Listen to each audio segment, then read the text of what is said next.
got a question because we are into all of your apps that you're a part of. I'm not. Yeah, Danley's not.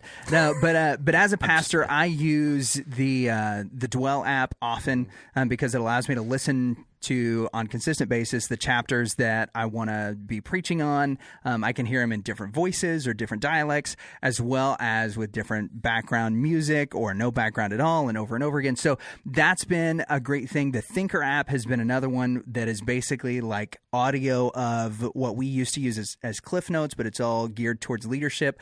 Of those, the 5 primary apps that I'm aware of. So Not the Bees app has just come out within the past couple of weeks, which is amazing, and everybody should check that out, as well as Discerning the Babylon Bee.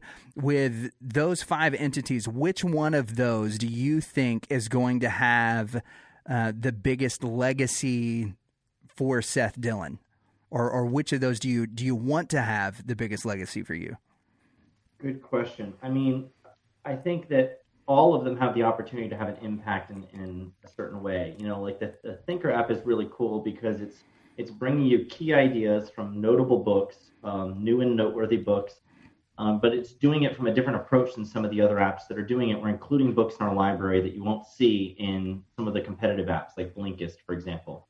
You're not going to find like C.S. Lewis books there, or J.I. Packer, or something like that.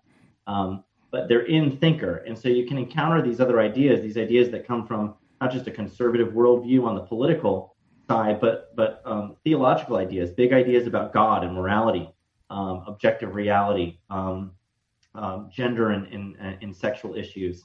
So, you know, I think Thinker in particular is going to have a very big impact on the way people consume information, expose themselves to information. You know, as you see the Amazons of the world banning and burning books and trying to erase them, you know, apps like Thinker, which actually include titles like this, are going to become more and more valuable and more impactful.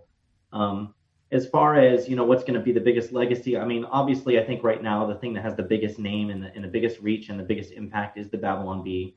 I think that satire is very unique and special because of the way it approaches these issues. You know, you have, there's a great quote by Lewis. I mentioned Lewis a second ago. There's a great quote by him where he said that good philosophy must exist, if for no other reason, because bad philosophy needs to be answered. And I regularly say satire exists for the same reason. You know, satire ridicules bad ideas.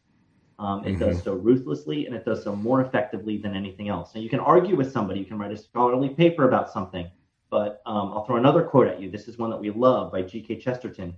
Humor can get under the door, while seriousness is still fumbling at the handle. Yeah. And that's the effectiveness of satire. There's a way when you wrap the message in humor and you use satire to deliver it, it's more easily received and it's more easily shared with other people. So I think Babylon Bee is very uniquely positioned to have a really big impact beyond what it's already had. And I've fallen in love with satire. As I always liked it before, and I always enjoyed satirical humor before I got involved with the Bee. But I've fallen more in love with it now and the impact that it's able to have, especially since we're coming at these issues from a Christian worldview and we're trying to knock down really bad ideas and arguments that we don't want taking a foothold in the minds and hearts of men.